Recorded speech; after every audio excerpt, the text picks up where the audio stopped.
Hi everyone, my name's Miss Keeley. I am the Year 1 class teacher, SENCO, and the PSHE and RSE lead for our school.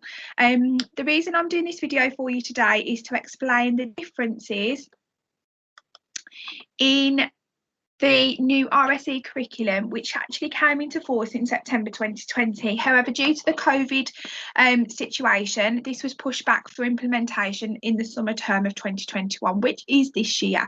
So I'm just popping this video on for you to explain the changes in the curriculum, what is now compulsory for children to be part of, what you have a right as parents to remove your children from. And the PowerPoint I'm going to be using to talk through this with you today is one that's been made by Sandwell Council, by the PSHE and RSE coordinator.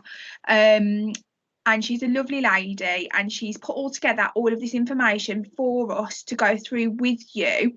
If you've got any questions or anything that comes up throughout this video, please make a note of them, and I am going to run 2 question and answer sessions later on this month for parents to access, which will provide more clarification on certain points if you have got questions that you want answering. And I'll give you a little bit of information on how I want you to contact me later on at the end of this video. So I'm going to share a PowerPoint with you now, and I'm going to go through this PowerPoint and explain what that means in our school and how we plan on delivering the new guidance to our children. Okay, so this is an information meeting about the relationship and health education. So we're going to explore relationships in health education, how, what and when we intend to teach our children. We're going to address concerns and questions around the teaching of relationships in health education.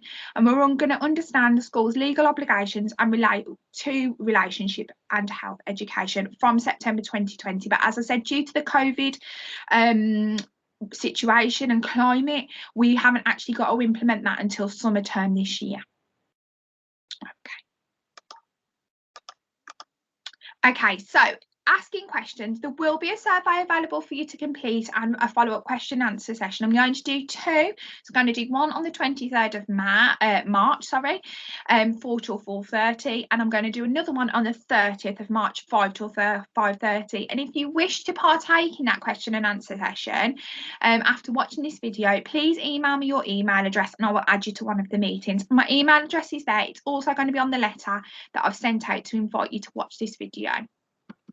Okay, so thinking back to when we talk about health and health and healthy relationships and relationships in general, when and where did you learn about relationships, and was it the right time for you? So we're trying to comprehend here children learning about relationships and learning about them in a healthy way. We want them to have as much information as possible available to them to be able to understand a healthy relationship and an unhealthy relationship.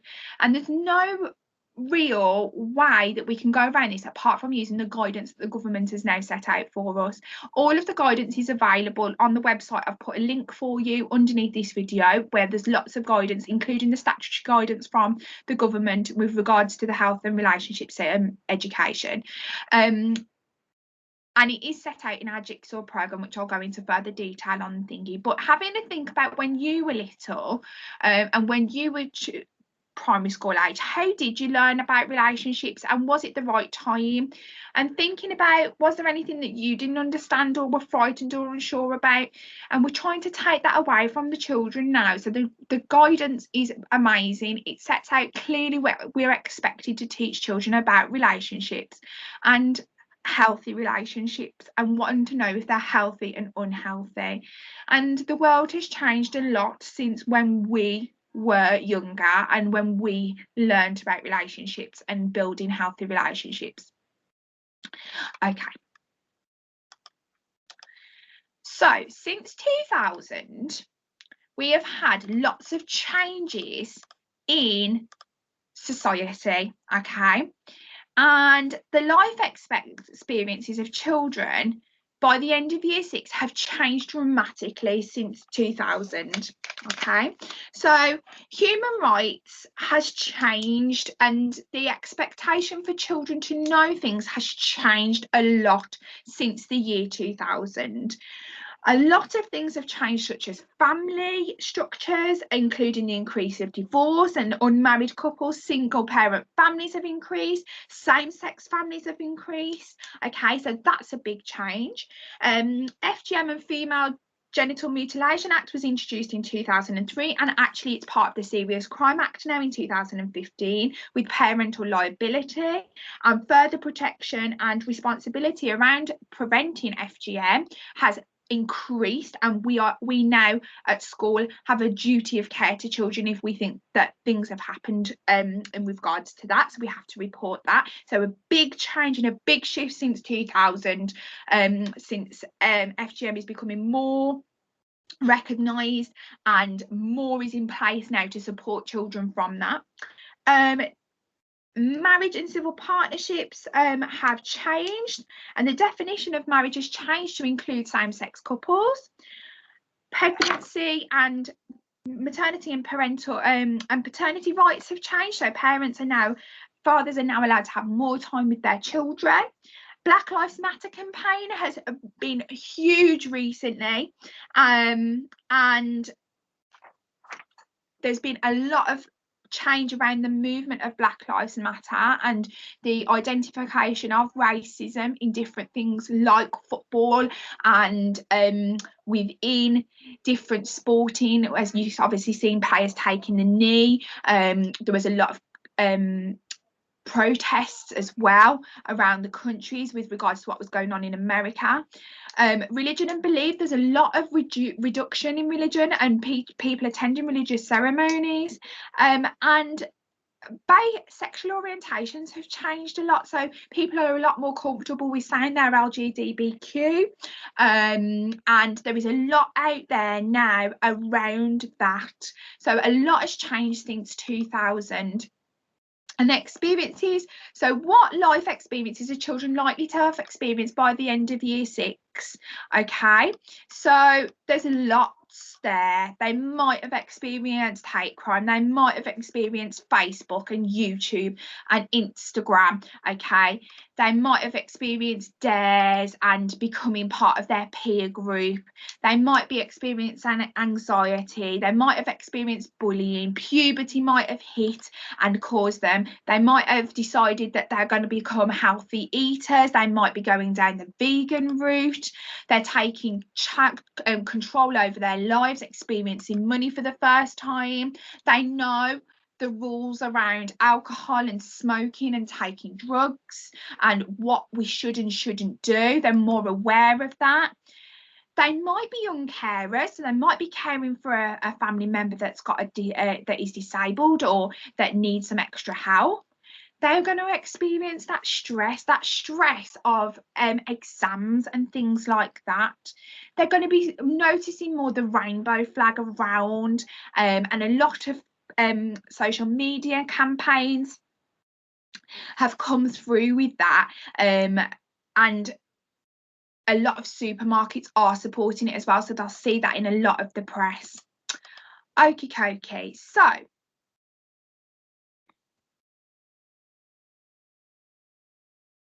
the pictures below are how children see relationships being formed. Okay, so starting the question in the world around them and the relationships they've obviously seen parents working together for the first like obviously working as a pair, working as a couple. Okay, but these are some of the TV advertising that's overly sexualized. So you've got the Diet Coke one, where people there's topless men, you've got Game of Thrones, which is very sexually orientated, and there's a lot of sexual scenes in there, and children of year 6 age have been watching things like that on Facebook.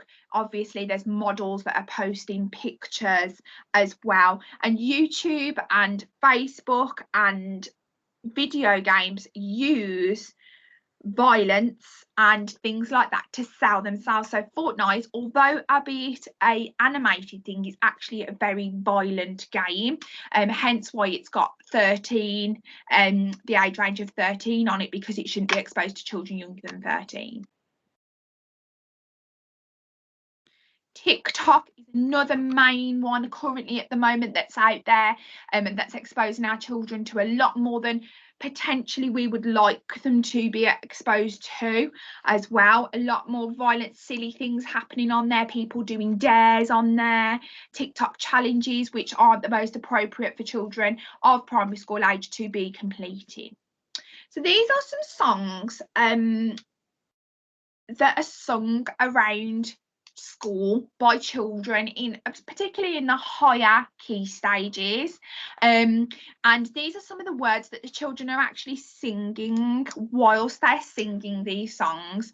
And some of the words in there, there's sex mentioned, there's bruises on the knees, and the actual underlying message below that is actually that they are quite sexualized songs. So boobies is in there, booty, okay, and then these here are some of the pictures that go with those songs. So these are the people who sing those songs. Little Mix are a huge girl band, however they are little young girls in year 5, 6, 4, 3 actually love them. They look up to them, they love their music. But that there, song 1, heard he in love with some other chick, yeah, that hurt me, I'll admit. Forget that boy, I'm over it. I hope she's getting better sex. I hope she ain't faking it like I did, babe. It took 4 long years to call it quits. Forget that boy, I'm over it. So basically, they're talking then about moving on to a different relationship and hoping that the new girl is faking it. So hoping that she's faking liking having relationships with the ex-boyfriend. So children around school are singing that now. It's a lot more out there than what it was when we were younger. Okay. So most of us are actually scared about the scary man. Okay, the man on the other end of the computer who's talking to your child on a chat room. That's the main stereotype of what we think when we think about sharing content and children being safe online. We actually think of them being groomed by an older man.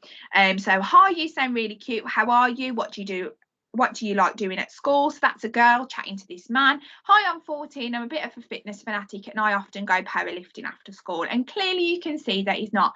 But actually, it's peers spreading communications with one another that puts children at risk. So it's the group messaging and the sending children things throughout WhatsApp, and actually children passing things to their peers that is putting children at risk as well. So just as well as the man who's pretending to be somebody he's not, it's children passing information, passing images, passing text messages that they've sent to each other on that puts children at risk as well. Okay, so life goes better if we understand how relationships work and what they offer us and ask of us and how they can go wrong. Okay, so understanding the benefits that exist in society where diversity and difference are celebrated. Ignorance does not prevent innocence, but may make children vulnerable. And we are educating children and young people to be able to live in the real world with all its contradictions. When it comes to sex, children's heads are probably not empty, but they may be full of myths and half-truths. We mustn't let our adult knowledge of relationships and sex prevent us from things from a child's perspective. Our focus should be on building healthy attitudes and positive relationships, and not just fighting off perceived threats. The RSC curriculum helps children and young people understand themselves and others and to be prepared for the physical and emotional changes of puberty and adolescence. Okay, so that's what we're really going to be talking about today. So from September 2020 and implemented from summer 2021, all students must be taught about relationships, so families and people who care for them, caring friendships, respectful relationships, online relationships, and being safe. And health education is their mental well-being, internet safety and harms, physical health and fitness, healthy eating, drugs, alcohol and tobacco, health and prevention of health, basic first aid, and the changing adolescent body. Parents of primary school age have the right to withdraw their children from some or all of sex education that is outside the science curriculum, but will no longer be able to withdraw them from from relationships education or health education. So if you are uncomfortable with your child doing the sex education part of the RSE curriculum, you are allowed to withdraw your child from that, but you are no longer allowed to withdraw them from relationships education and health education, or the science part of the curriculum. So schools must comply with the Equalities Act of 2010. Okay, so we have a legal duty to comply with that. Keeping children safe in education, which is our safeguarding policy, which gets updated every year, and we as a school have to implement that throughout school. The statutory guidance on relationship health and sex education, which was published in 2019 but came into force in 2020 and will be implemented from summer term 2021. Ofsted guidance, the Green Paper on Mental Health and Wellbeing, British Values, and the National Science Curriculum, alongside many other pieces of legislation designed to keep children safe. So previous guidance around sex and relationships education, it's misnamed and misleading. Sex education is not really about sex, and the government's emphasis now is on relationships and health. Sex education at primary school only includes puberty and human reproduction, and not all year groups cover that. Okay, so from 2020, we'll be looking at the sex education part at primary school only includes puberty and the changing adolescent body and human reproduction, and it's only in year 5 and year 6 that we reach that point. Right now, until September 2020, schools must teach the science curriculum, which includes some sex education. And the DfE Guidance 2000 requires schools to publish their policy on RSE, and that is available on the website. Plus, the DfE 2000 Guidance recommends that all schools have a sex and relationships education programme that ensures boys and girls know about puberty and how a baby is born. And it was up to schools how they wanted to deliver that. So the science curriculum and what is covered in the science curriculum, let me just find my notes so I'm on the right page. Okay, just goes as follows. Okay, so in year 1, children learn the names of basic body parts of the human body and know which part of the body is associated with the senses. In year 2, they notice that animals, including humans, have offspring which grow into adults. Pupils should be introduced to the process of reproduction and growth in animals. The focus at this stage should be to on questions that help children recognise growth. They should not be expected to understand how reproduction occurs. So we don't focus on that in year 2. It's just a mummy lion. So a lion has a baby cub, and how that change in growth happens. In year 3 and year 4, nothing in the science curriculum is related to puberty or reproduction. In year 5, we describe the differences in life cycles of a mammal, amphibian, an insect and a bird, and describe the life processes of reproduction in plants and animals. Pupils find out about different types of reproduction, including sexual and asexual reproduction in plants and sexual reproduction in animals. They describe the changes as humans develop to an old age, and people should draw a timeline to indicate the changes. So that's how a body changes over time. They should learn about changes experienced in puberty. Pupils could work scientifically by researching gestation periods of animals and comparing them with humans, by finding out and recording the length and mass of a baby as it grows. And then in year 6, they recognise the living things that produce offspring of the same kind, but normally offspring vary and are not identical to their parents. Is that enough to ensure that children know about puberty and how babies are born? And is it enough information to help children keep themselves safe in today's world? So that's all they have to do in year 6. And is that enough for them to be able to equip themselves to go out into the world, into secondary school, where there's a lot more freedom with the information that they have access to? Are we equipping them enough in the science curriculum for that? Okay, so we're talking about community groups and the equality Sandwell and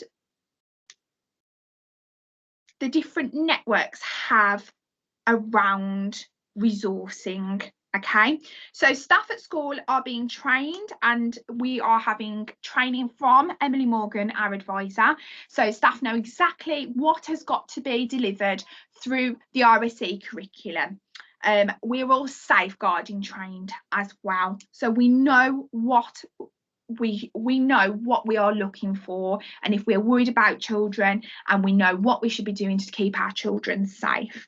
We work with other schools in the council, we work with Public Health England, and we work with the PSHE association guidance as well, which is funded by the Department for Education. In our classrooms, we have worry boxes, and around school we have worry boxes that children can put things into.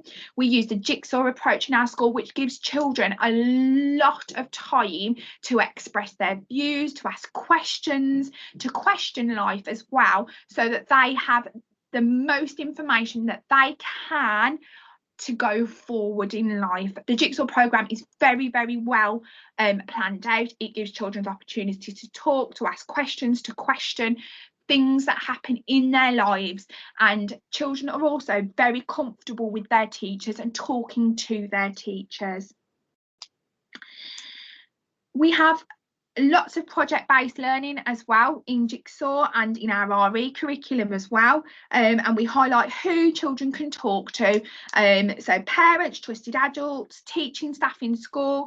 For our older year 6 children, we look at COOTH, which is a mental health charity that provide a forum for children to talk to somebody. We've obviously got different counselling groups that are available, so if children are having difficulties, they can come and talk to us. We can put parents in contact with those as well, and they'll talk to you as parents when things are coming up. So we have that open dialogue with you as parents as well, and we want you to share information with us.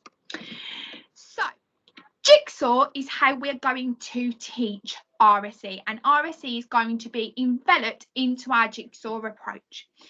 Jigsaw is a spiralised curriculum, and at the start, it starts early and takes a developmental approach relevant to all children, depending on their age. Okay, and every year, children do the same topics, but year on year they build and build and build and become more complex.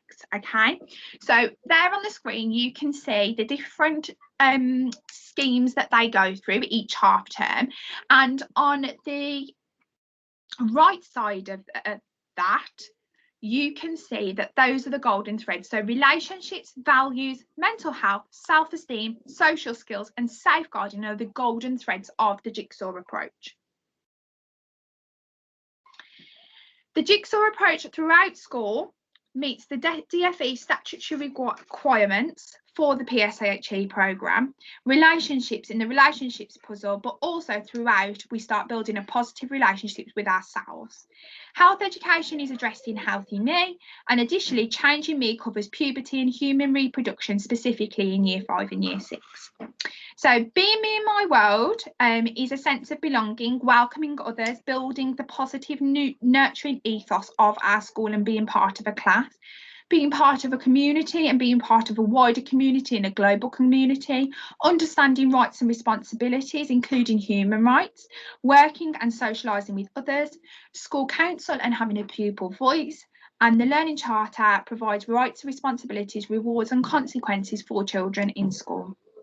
In Celebrating Differences, we look at similarities and differences in diversity, appearance, disability, racism, power, friendships and conflict. We're accepting everyone's right to difference, regardless of their circumstances or choices. We look at what is normal. Is there a normal? We look at bullying and what it is and what it isn't, including cyberbullying and homophobic bullying. We look in dreams and goals. We look at hopes, dreams. We look at goals to success, learning and personal strengths, challenges, teamwork, skills and tasks, overcoming obstacles, enterprising and fundraising activities, experiencing and managing feelings of pride, ambition, disappointment and success, aspirations for jobs and careers, and dreams and goals of others in different cultures and communities and how they might differ from our children's. Dreams for the world and how the world is changing.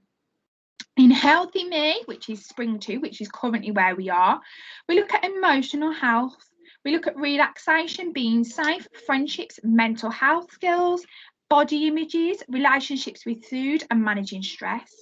We look at physical health, eating a balanced diet, physical activity, rest and relaxation, keeping clean, drugs and alcohol in the higher years, and being safe.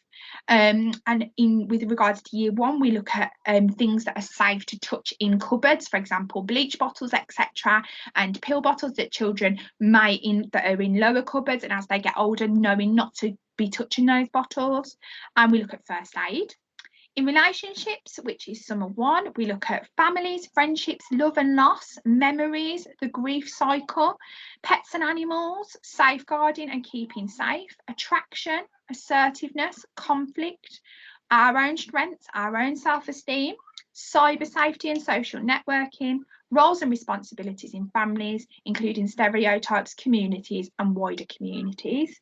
And then in Changing Me, we look at life cycles, how babies are made, my changing body and puberty, how babies grow, growing from young to old, becoming a teenager, assertiveness, self-respect, safeguarding, family stereotypes, self and body images, attraction, change, accepting change, looking ahead and moving and transition to secondary school. Okay, so that is how the approach takes form during the Jigsaw curriculum. And throughout the years, the children do love Jigsaw, and we've been running Jigsaw in school now for around 5 years. So we're really well established with our Jigsaw curriculum. Children know exactly what's expected them in the Jigsaw lesson. They know that they respect everybody's boundaries. They know that if somebody asks a question, that we respect them. We don't laugh at them if we think it's funny. And children really enjoy that time to be able to have those discussions around things. Most of our Jigsaw work is discussion based, so it's allowing the children to share those ideas and to talk about opinions, and that's very important to us at school, to allow the children to have that freedom of speech and to put out their concerns or to put out their ideas and to discuss things around them. And it particularly highlights things where we can help children stay safe, especially when they're on the internet using social media. Okay, there is one lesson, which is one explicit lesson which is taught in year 6 about being transgender, and again that is a lesson that is very important for children to become aware of, as there are more transgender people out there in the world as that we know it now. So these are what is covered in relationships and the Changing Me sections. The 2 highlighted and underlined in bold are the only 2 sections that would be classed as sex education within the Jigsaw curriculum that children could be withdrawn from. The rest of the units there, children will have to take part of, compulsory, as to the guidance that was set out in the RSE Guidance 2020. Okay, so puberty and human reproduction. So this is all falls in with the statutory health guidance. Of course, schools have the discretion to teach what to teach and when, and the DfE guidance only sets out what children should know by the end of primary school. More detail about exactly what is covered in each year group is here. Okay, so foundations change, it's how we changed since we were babies. In year 1, it's understanding that growing and changing is natural and it happens at different rates. boys and girls' bodies is also addressed in year 1, and we will be using the correct names for children's body parts. This is a major part of our safeguarding because it gives the children the confidence to be able to talk about their body, especially if something has happened to them, and understanding that pants under your pants are your private parts and they should only be seen by them and touched by themselves, and appreciating the parts of the body and what makes us different and using the correct names. And so we will be using penis, vagina and testicles in year 1 to explain to the children that is what their body parts are called. In year 2, it's where am I on the journey from being from young to old, and what changes can I be proud of. And again, in year 2, we readdress that private parts of the body. We talk about how we feel about the differences between boys and girls, and again we will be using the names for the parts of the body, the correct terms. In year 3, outside body changes, how our bodies need to change so that they can make babies when we grow up, and outside changes and how we feel about them, and inside of our bodies, how your bodies need to change so that we can make babies when we grow up, and inside changes on how we feel about them. Okay. In year 4, the choice of having a baby, the parts of men and women that make babies in simple terms, okay, and how this happens. How a girl's body changes so that she can have a baby when she's an adult, including menstruation. In year 5, physical changes and physical feelings about them, and in the importance of looking after yourself for girls, and for boys, developing an understanding of changes for both sexes, reassurance and exploring their feelings. Conception is also addressed in year 5, and understanding that the place of sexual intercourse in a relationship and how it can lead to the conception and the new wonder of life. And then in year 6, it's consolidating an understanding of physical and emotional changes and how they affect us. For puberty, girl talk and boy talk, a chance to ask questions and reflect, but single sex, so there'll be in a girls group and a boys group. And conception to birth, the story of pregnancy and birth, is addressed in year 6.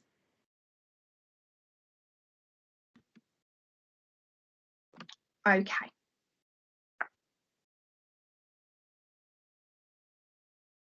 So just going back to that, parents have got the right to remove their children here in years 4, 5 and 6 from the sex education part of this curriculum.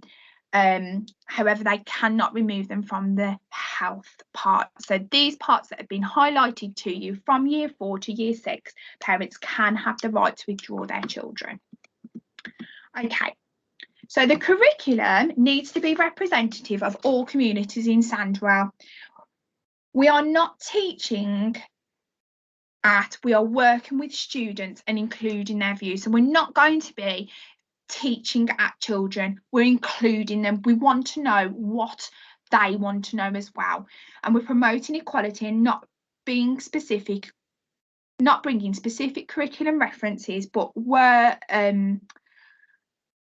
using things, and this information is widely seen in the media. Okay. So disability is widely seen in the community and in the media. Sherry Burnell received death threats as she was a CBBC presenter with one arm, and that was about 6 years ago. So this lady here at the top, she received death threats because she was on CBBC with one arm. Glee and Speechless and Big Bang Theory all have people who have got Asperger's syndrome. Julia from Sesame Street was autistic, and soap operas, including Coronation Street, EastEnders and Emmerdale, all have disabled and lesbian LGBTQ characters, including Channel 4 provision. LGBTQ, Tabby McCat, the lesbian couple in the book, Co-op supporting Pride, Nicola Adams, who is the boxer, is gay and openly gay, How to Train Your Dragon character, is gay, RuPaul Drag Race, Pantomime Dames, The Boy in the Dress, which is the David Walliams book, Skittles, and The Loud House. Out there now, there is a lot out there supporting equality, supporting disability, and supporting LGBTQ.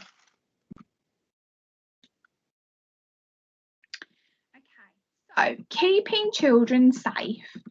As I said to you, as part of the Year 1 curriculum, with regards to how we're going to be delivering, we are going to be using the names of your children's private body parts, testicles, vagina, and penis. We are going to be using those words because we need children to be aware of what they are talking about, especially with the safeguarding reasons, so that they are comfortable to talk about that to any adult, especially if they have been inappropriately touched by somebody. It gives them the confidence to be able to talk about their issue or what's happened to them using the right words. Okay, so when it comes to sex, children's heads are probably not empty, but they may be full of myths and truths. We mustn't have let our adult knowledge of relationships and sex prevent us from seeing things from a child's perspective. Okay, so it's very important that we're keeping children safe, we're building their confidence, and we don't want children to be embarrassed of those words. So I know some of you might call them lady bits, you might call them fairy, down belows, twinkle stars, penny, privates, tinky, teeny weeny, mini. Okay, that's fine, but at school we are going to be using the correct names for those body parts, so that they are so that children have got the confidence to be talking about those. So, talking to your child about relationship education, on the school website there is a lot of information for you now based around this. This is underneath the video, so this video will be posted for you, and then beneath the video there is some links that you can follow which will take you to things that can help support you. Be prepared and know the facts. That's really important. So understand exactly what's going to be taught at school. Most of it will not be addressed until the summer term each year, okay? And it's very important that you know what your children are going to be coming home with, the information that they're going to be coming home with, and what they're going to be talking to you about. Establish positive self-esteem and self-respect. So be confident that your child's coming home to talk to you about this, or your child's starting this conversation. Avoid one big chat. Make it little snippets. Don't just sit down and give them all the information in one go. And do it with us. So as we're teaching it, have those conversations at home as well. Be approachable and make time. It's easy to do when you're doing something together. So don't just make it a big thing where, oh, we're going to sit down and we're going to have a chat. Do it while you're doing other things. So you're not putting a big onus on it. You're not making it a scary thing. Talk about what happens to girls and boys and how they change over time. Answer questions where possible. And if you don't know the answer, say, oh, I'll find that out and I'll come back to you. Be positive. It's really important to be positive. We don't want children to be scared of relationships and health education. We want them to be able to be knowledgeable, and we want them to be able to talk about themselves confidently and talk about what's happening in their lives confidently. And sex and relationships and health education actually has an impact on them throughout their whole lives. We want them to be prepared and to know exactly what is healthy, a healthy relationship, and what their body should be doing and what is unhealthy, particularly when they get to teenage ages and year 6. If something's wrong with their body, we want them to have the confidence to talk to an adult about it, so that if it is a medical problem, we can get that addressed. So I'm going to send out a family survey for you. It's just a Survey Monkey one that just helps me to identify where, or if you want any extra help or support with this. That is the end of this meeting, really. We are going to be using the Jigsaw approach to deliver our RSE curriculum, and as I said to you, you have a right to withdraw your child from the sex education parts of it, which are the puberty and how a baby is made sections, but you don't have the right to remove your child from any of the health and relationship education as from September 2020 when the guidance came into place, but being implemented from summer 2021. If you have any questions, please scribble them down. The first session will be on the 23rd of March, 4 till 4:30, and the second session will be on the 30th of March, 5 till 5:30. If you would like to take part in those sessions, then please, I'll pop my email onto the letter I'm sending out to you as well. Please pop your email address across to me and I will invite you to that session a little bit closer to the date so you don't lose the invite. And if you've got any other problems or queries, we'll address them in those sessions. I hope that I've given you enough information to be going on with. And if you do have any questions or queries, please get in touch. Thank you very much for watching and I'll see you all very soon. Bye bye.